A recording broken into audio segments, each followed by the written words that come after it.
Ilang araw kaming wala sa bahay kaya itong mga gulay sa init ng panahon may nanlupaypay. Isama pa dyan ang pag-aalaga na hindi naibigay. Habang kaming wala pagkakataon na silip ng mga damong mapagsamantala kapag walang nagmamasid. Kulang sa patubig pero ang mga walang pakinabang siyang nananaig. Ngunit ito ang hilig, may balik ganda ng paligid, alisin ang mga balakid. Sukal po ng likod bahay mga kanayon. Madami-dami tayong linisin nito. Bale, tiyaga lang para bumalik na naman yung kanyang dating ganda. Paghahalaman ng isang nagbibigay sa katawan na sigla, sabay na naipamulat mula pa pagkabata. Kaya kaunting tiis kahit init, abot hanggang singit. May mga pasibol na nakapaghintay kaya nagbabaka sakaling pag inilipat mabigyang pagkakataong mabuhay. Pero katawan lupa kailangan din mapatibay. Sa pagod, mapawi. Pambawi ng lakas, kailangan natin ng masarap na ulam. Ngayon po, ang lalaki. Nilagyan ko lang po ng palaman na tanglad sa dahon ng sibuyas sa gitna.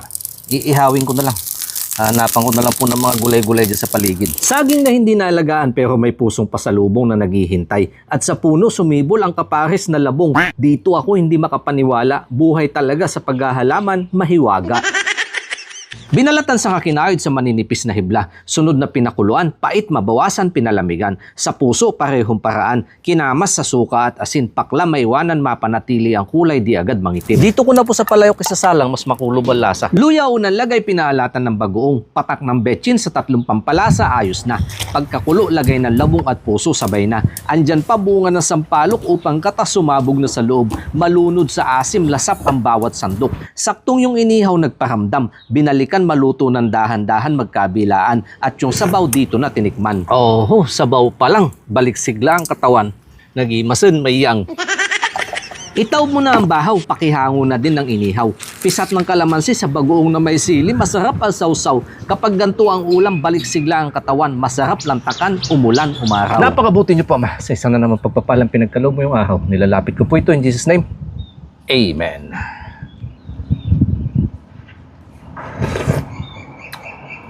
Oho. Yung sabaw, kilig asim mayang.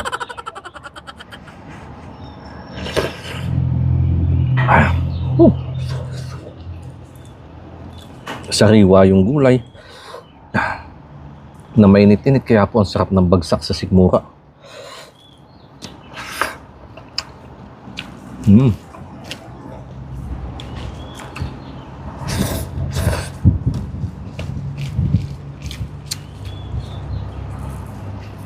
Ganito mga panalong ulam.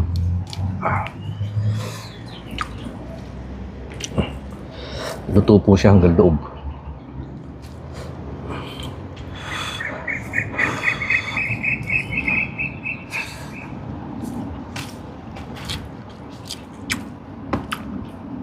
Isa naman po yung mga gantong ulam na na-miss kong balikan dito nga po sa likod ng bahay.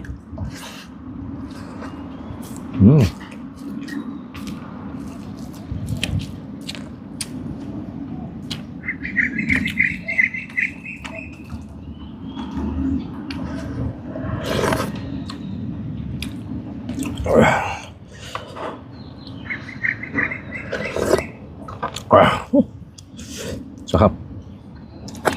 Saka na daw po sasama magmukbang si tatay kapag naglitsyon na po kami ng baboy.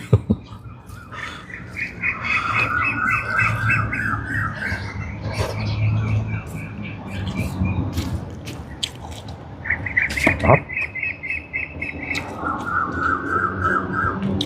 May mga napasyalan na nga din po ako. Nagpa-receive na ako.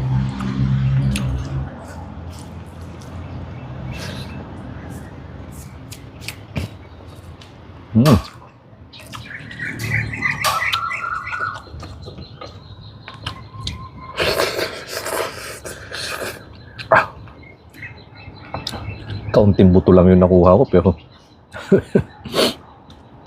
napapasalubong na ng kilay.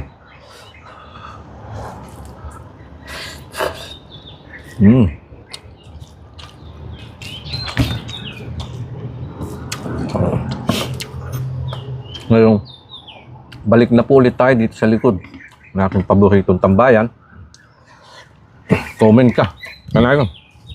Kung ano ang mga kinahihiligan mong ulam at kung available ang sangkap, yun naman ang susunod kong gagawa ng video.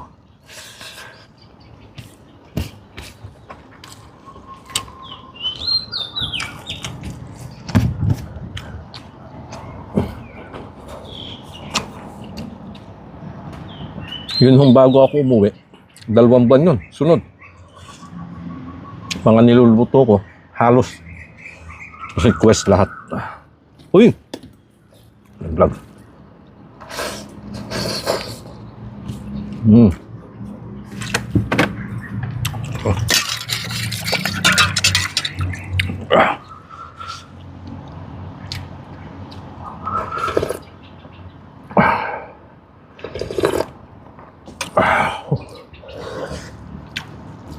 Iba ho talaga, sarap ng mga pagkain bukid na kinahiligan.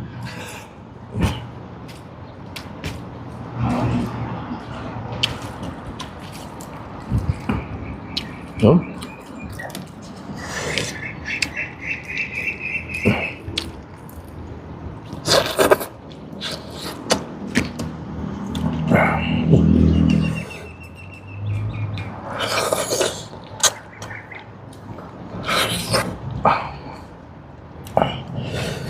Sarap.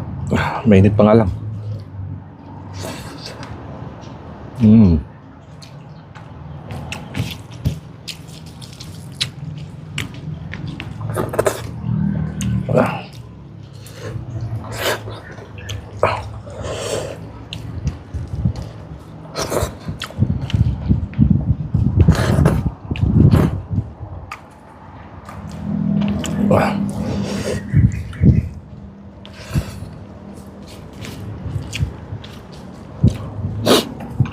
Medyo mainit na po.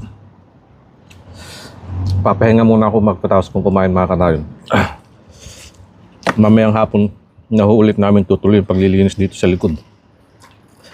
Kahit pa paano nakakalahati na.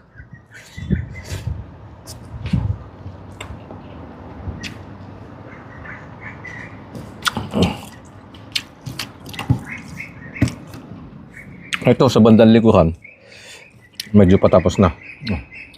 Mamayang hapon, saka bukas naman yung bandang harapan.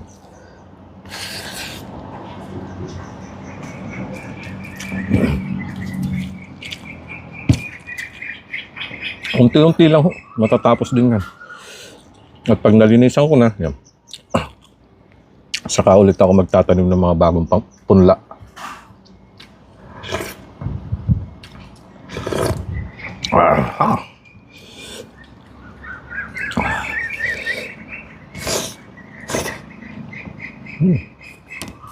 Ang dami. Sakap.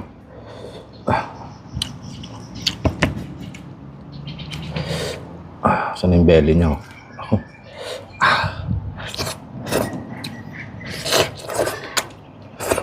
Taba. Kapag ganito ang ulam, talagang baliksik lang ang katawan. Ganado sa mga gawaing bahay. Daan ho muna kayo mga kanayon. Kain po tayo. Maraming salamat po. Kita-kits tayo sa mga susunod kong upload.